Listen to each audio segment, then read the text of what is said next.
Bonjour à tous. Je voulais tout d'abord remercier Accréditation Canada pour l'organisation de ce panel fort intéressant. Et je voudrais ensuite formuler mes vœux de prospérité et de succès à tous à l'occasion de la Journée mondiale de l'accréditation. En fait, ma présentation portera sur les technologies au service de la santé en Tunisie, état et perspectives.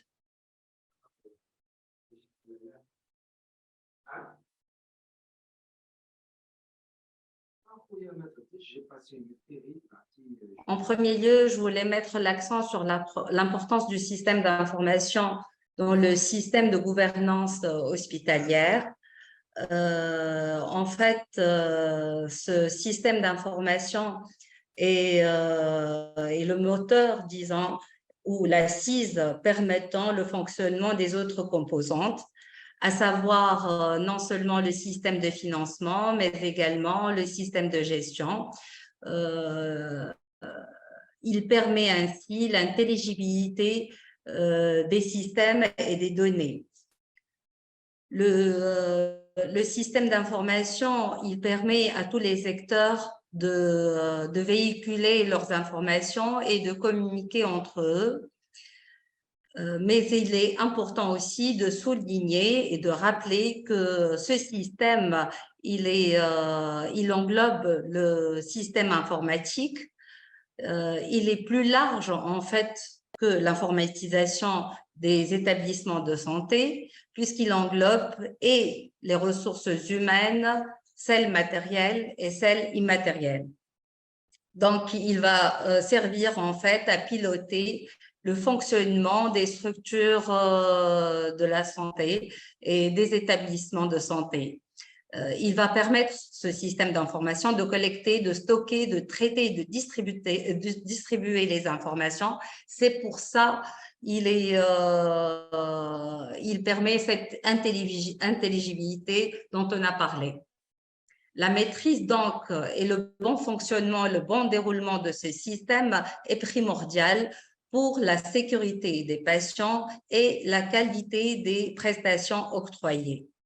Cet objectif, qui a été mis en exergue aussi par la Constitution tunisienne de 2022, dans son article 4, où il est inscrit noir sur blanc que l'État garantit la prévention et le soin de santé à tout citoyen et fournit les ressources nécessaires afin d'assurer la sécurité et la qualité des services de santé. Donc, cet article de la Constitution qui représente le texte primaire selon la pyramide de Kelsen, donc elle se retrouve au sommet de la pyramide, ce qui induirait que le reste des normes juridiques et réglementaires doit s'y conformer. Donc, face à cette tâche pas facile, voire difficile, du service public de la santé, le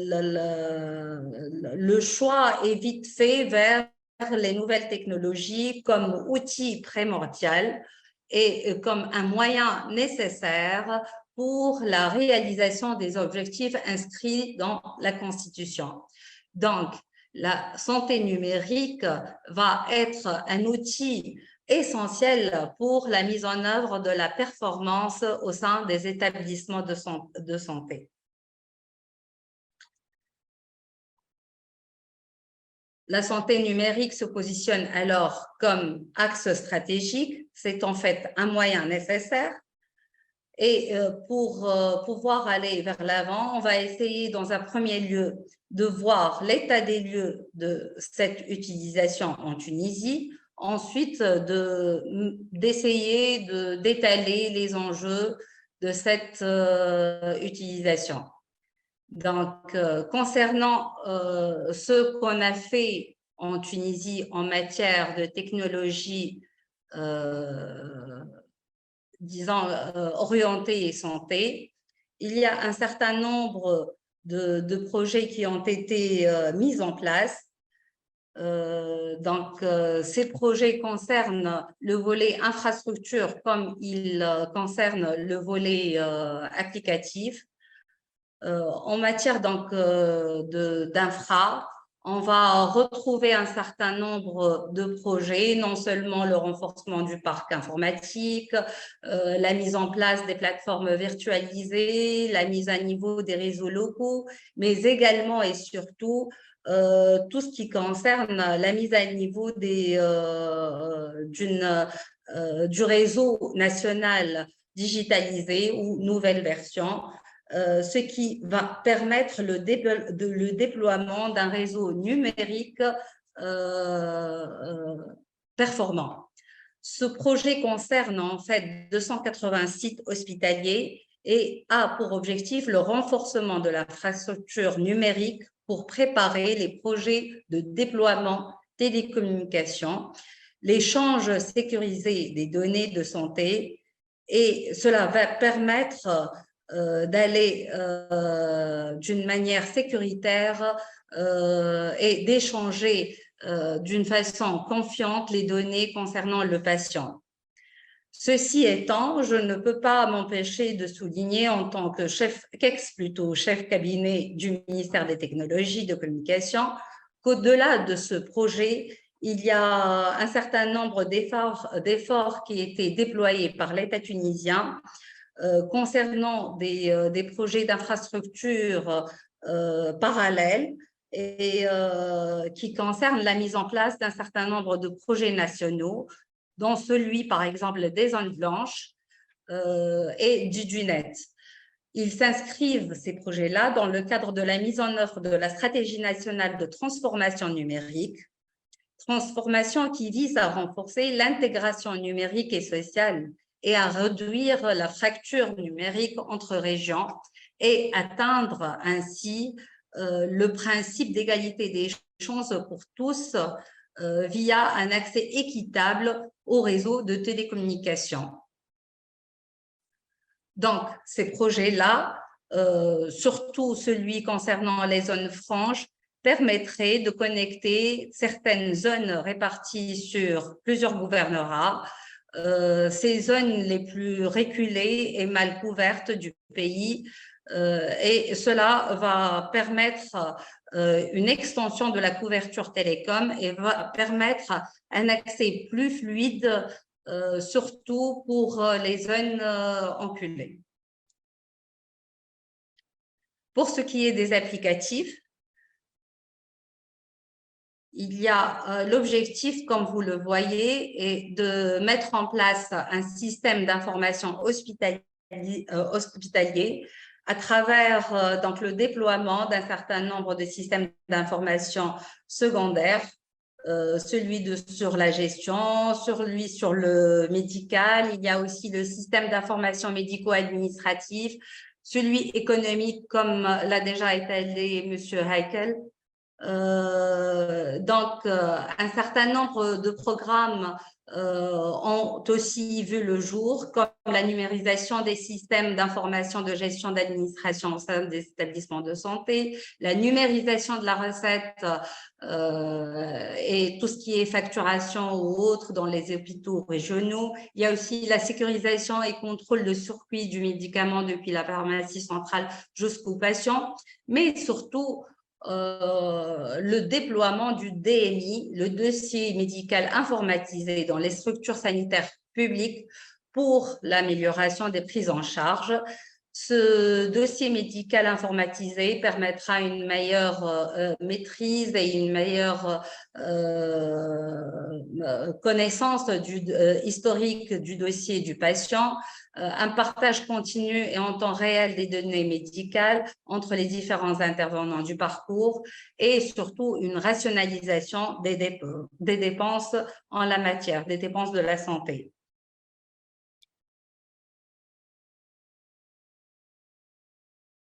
Donc, la mise en place de ce dossier permettra donc un accès plus facile et une célérité dans la prise en charge du patient.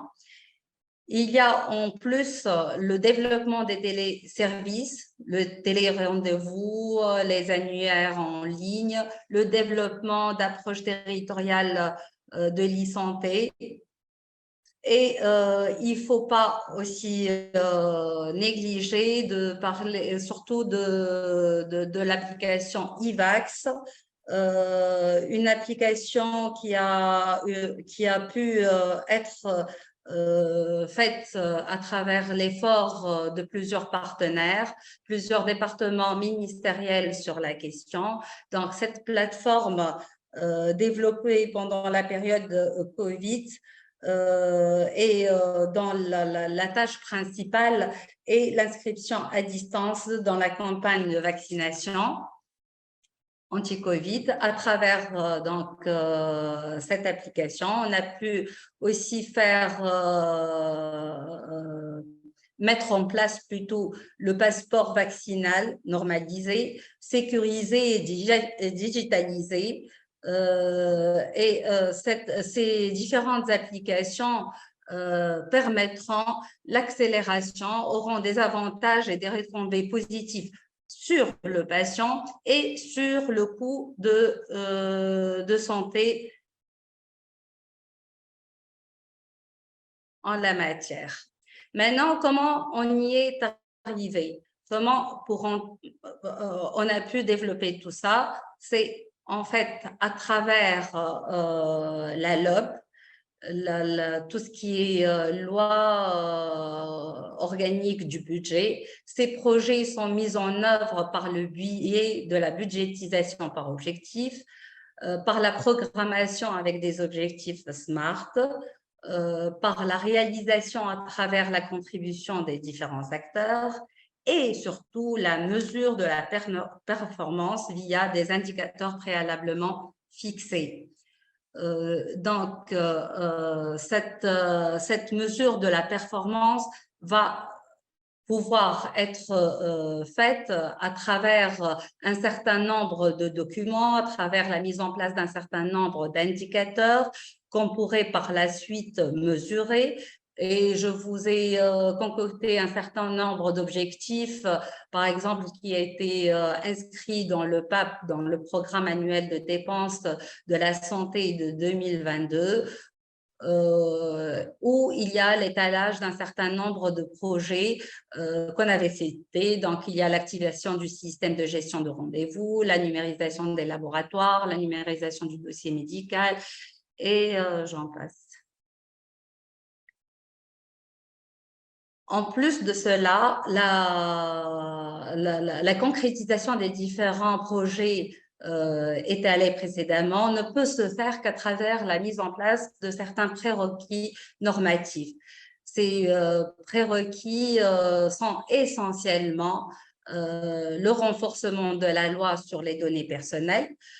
C'est pas seulement la loi régissant la matière d'une manière directe, mais aussi c'est la ratification de la Convention 108 sur la protection des données personnelles du Conseil de l'Europe, à travers le déploiement qui peut être fait par chaque structure hospitalière en matière de protection des données personnelles. Il y a aussi la mise en œuvre de la stratégie de cybersécurité pour la sécurité de la santé établie dans le cadre de la stratégie nationale de cybersécurité qui vise à prévenir les cybermenaces et faire preuve de résilience de cyberespace national. Tous ces outils permettront de restaurer la confiance, parce que si c'est une question de confiance digitale, et de garantir la sécurité et la qualité des données qui vont être transmises et qui vont être partagées par les structures de santé.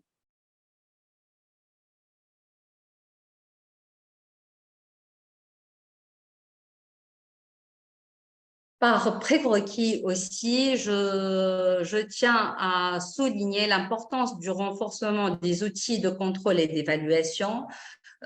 Ces outils qui ne sont pas seulement intra-établissement, où il y a donc tout ce qui est développement du système de contrôle interne, tout ce qui est verrouillage pour l'utilisation des nouvelles technologies, mais aussi promouvoir les évaluations qui sont faites par les ISC, les instances supérieures de contrôle, dont fait partie la Cour des comptes tunisienne, et qui, à travers plusieurs missions, la programmation de plusieurs audits, va permettre une meilleure gouvernance de l'outil technologique dans l'utilisation dans le secteur de la santé. Donc, l'utilisation des projets, la concrétisation des projets, oui, mais quelles sont les perspectives? Ces perspectives vont mettre en relief les défis dont nous sommes confrontés face à l'utilisation des technologies en matière de santé. Donc, et ceci doit interpeller les structures de santé à faire face aux différents sinistres à travers les plans de continuité d'activité et ainsi garantir la survie de leurs établissements, de redémarrer l'activité le plus rapidement possible et la préparation du plan de reprise. L'accent doit être aussi mis sur l'importance de l'éthique. L'importance de l'éthique, que ce soit celle orientée vers les professionnels de santé ou celle orientée vers les patients.